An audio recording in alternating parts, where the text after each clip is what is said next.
बात करने वाले हैं आर सराउंडिंग्स के बारे में, जो कि आपके साइंस का चैप्टर है। इस चैप्टर में हम डिफरेंट टॉपिक्स पे बात करेंगे, like components of environment, interaction between biotic and abiotic components, habitat and kinds of habitat. So firstly, students, I would like to tell you that every living being is surrounded by several things. What do we get around us?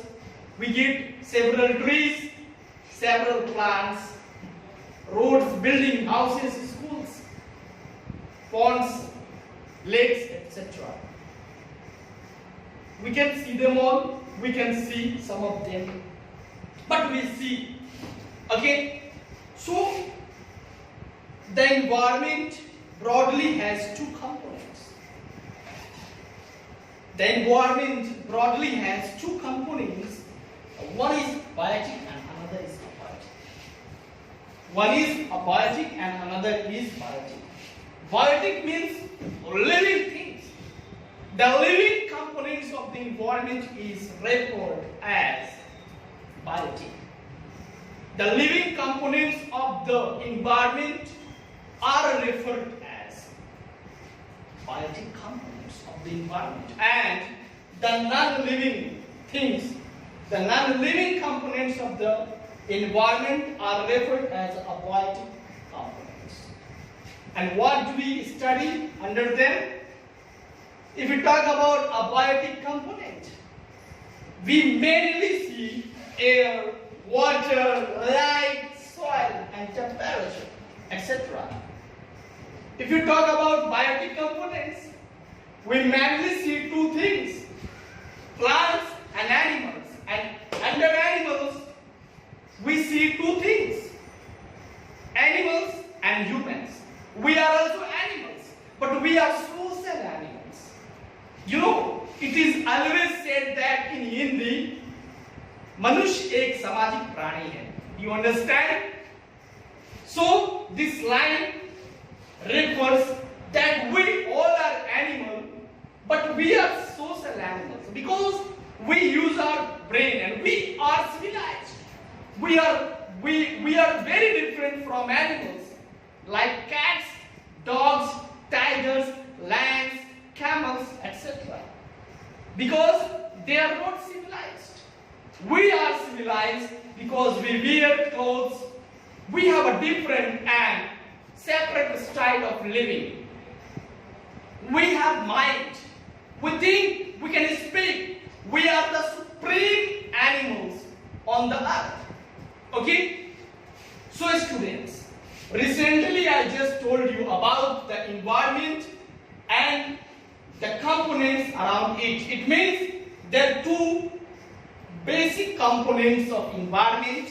First is abiotic, which is related to all non-living things present in the environment, like soil, water, light, etc. But another is biotic component of the environment.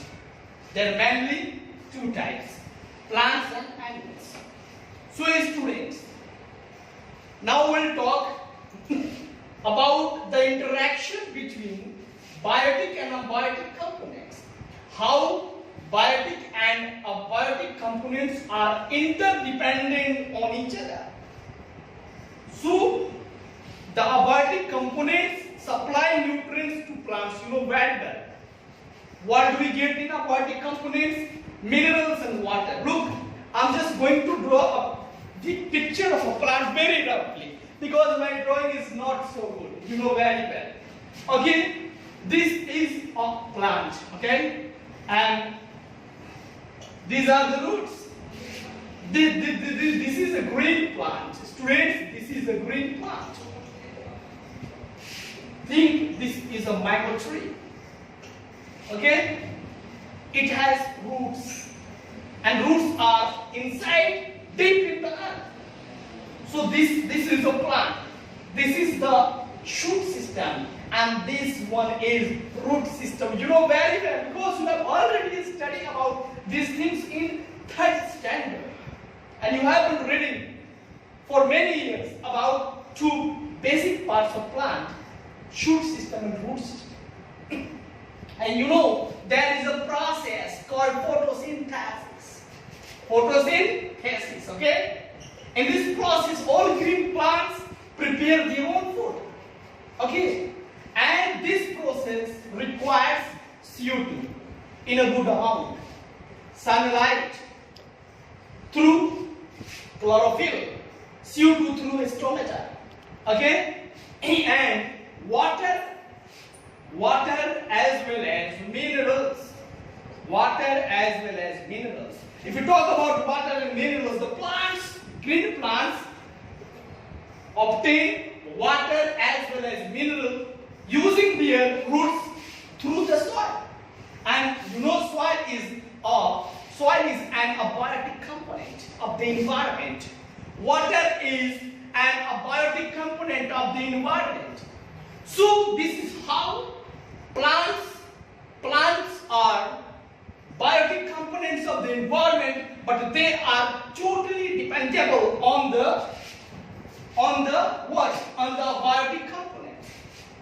Let me again explain to you. This is very simple to understand the interaction between biotic and abiotic components. I can easily again explain you. This is very simple. Okay? So firstly you need to understand what are biotic components and what are abiotic components. Okay, my students? So look, this is a plant. Okay? This is a plant. Very good. And it's a biotic component of the environment. And the roots of this plant is deep inside the earth. This is soil, which is a biotic component. Okay? So through the soil, a green plant absorb water and minerals and send water and minerals to their leaves through stems. Okay? There is a process called photosynthesis which is responsible for preparing food for the plants. If plants will not prepare their food, how will they survive? If plants will not survive, the animals will not survive. Because humans plus animals both are interdependent on plants and animals. Okay? If there must be existence of animal in the world on the earth, there should be plants as well as animals. If you want plants survive on the earth, they need water, they need soil, which are abiotic components. So this is how biotic and abiotic components are interdependent on each other. We can't live without air and water. Okay, plants can't live without air and water. Do you understand? Okay. So now tell me one thing. Who checks the soil erosion? If we plants, animals will not check the soil erosion, the soil will be moved away. Then we are also responsible for conserving the soil as well as polluting. Okay, but it's another department. Right now we are talking about conservation of soil. Okay, for that, plants, humans both are responsible. Both have a responsibility to conserve the soil. And if there is soil, then where there is soil, there is plants. Like where there is will, there is way. In the same way, where there is soil, there is water, there is air, there are many plants surviving on the earth.